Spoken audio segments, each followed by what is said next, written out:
ស្ដីបងប្អូនទាំងអស់គ្នាថ្ងៃនេះខ្ញុំមកបង្ហាញអំពីរបៀបនៃការឆាសាច់គោជាមួយនឹងបន្លែអញ្ចឹងគ្រឿងផ្សំសំខាន់នោះគឺមានសាច់គោនេះហើយនេះគឺទឹកប្រេងខ្យងទឹកស៊ីអ៊ីវស្ករសម្សៅស៊ុបខ្នុរនេះគឺស្លឹកខ្ទឹម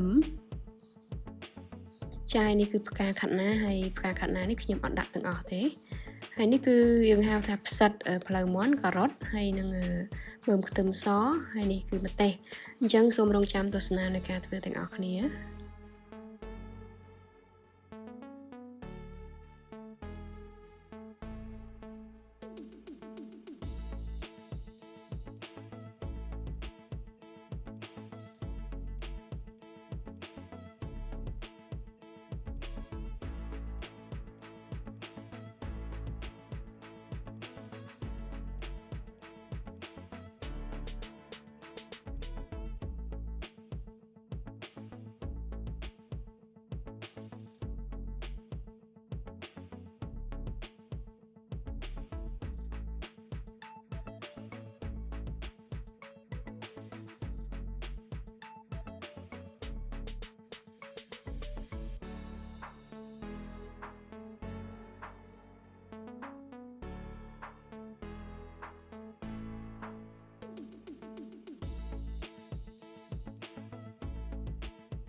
ចាឥឡូវនេះគឺខ្ញុំដាក់ដាំទឹកហើយទឹកនេះនៅពេលដែលពុះហ្នឹងគឺខ្ញុំដាក់ស្រស់ផ្កាខាត់ណាហើយនឹងផ្សិត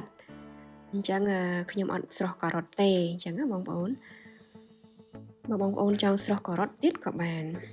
ចាហើយឥឡូវនេះគឺខ្ញុំដាក់ខ្ទះឲ្យក្តៅហើយបន្ទាប់មកគឺខ្ញុំដាក់ប្រេងអូលីវចូលបន្តិច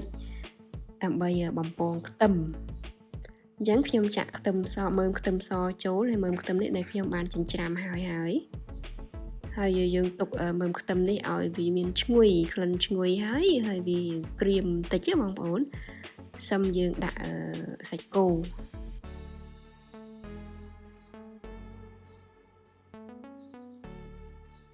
ចាឥឡូវខ្ញុំដាក់ម្ទេសចូល3គ្រាប់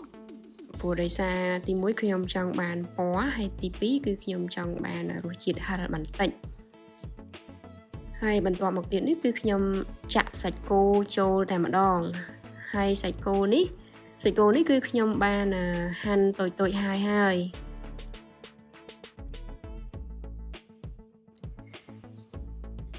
ចាឥឡូវគឺខ្ញុំចាក់ទឹកស៊ីអ៊ីវចូលហើយទឹកស៊ីអ៊ីវនេះគឺ1ស្លាបព្រាបាយហើយនេះគឺទឹកប្រេងខ្យងដែលខ្ញុំដាក់1ស្លាបព្រាបាយកន្លះ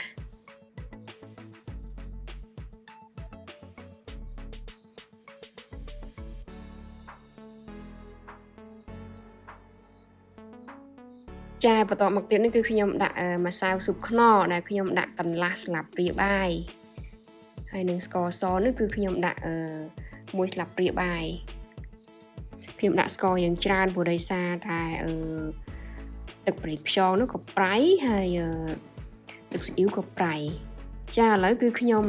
ចាប់ផ្ដើមដាក់ទឹក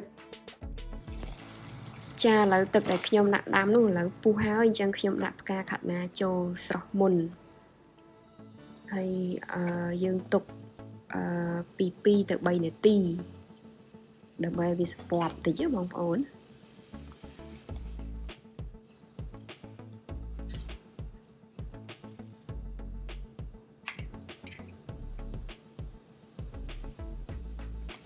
ចាបន្តមកទៀតនេះគឺខ្ញុំដាក់ផ្សិតចូលផ្សិតផ្លូវមាន់ដែលខ្ញុំបានចិតហើយនឹងយើងដាក់ឲ្យវាស្ពាប់បន្តិចអញ្ចឹងបងប្អូនទុកមួយសន្ទុះទៅ2ទៅ3នាទីទៅចាំបងប្អូនស្រង់ដាក់ចូលទៅខាងឆ្នាំងខ្ទះដែលយើងកំពុងតែឆាសាច់គោនោះ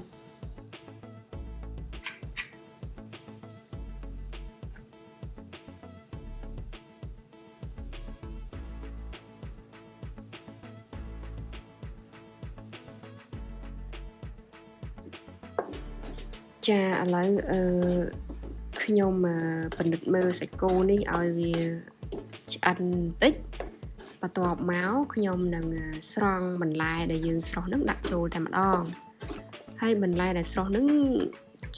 ខ្ញុំសូមជម្រាបថាខ្ញុំអត់បានស្រស់ការ៉ុតទេព្រោះដោយសារចំណង់ចំណូលចិត្តខ្ញុំគឺខ្ញុំចង់បានការ៉ុតនឹងស្រស់អញ្ចឹងណាបងប្អូនបើបងប្អូនចង់ស្រស់ការ៉ុតទៀតក៏បានដែរចាឥឡូវគឺខ្ញុំចាប់ផ្ដើមស្រង់បន្លែផ្កាខាត់ណានេះហើយនឹងផ្សិតនឹងដែលខ្ញុំបានស្រស់មួយសន្ទុះហើយនឹងដួសដាក់មកខាងឆ្នាំងខ្ទះឆានេះជាមួយនឹងសាច់គោតែម្ដងគឺធ្វើបែបនេះ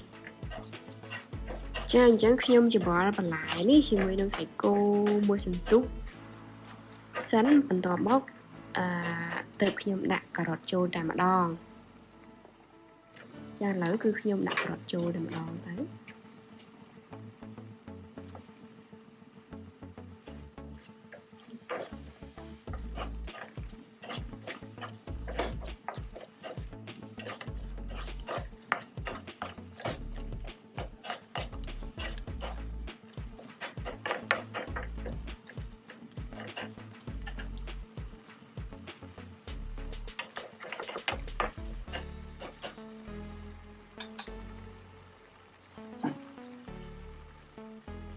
ចាឥឡូវម្ហូបយើងឆ្អិនហើយបងប្អូនយើងខ្ញុំចាប់ផ្ដើមរោយស្លឹកខ្ទឹមចូលតែម្ដង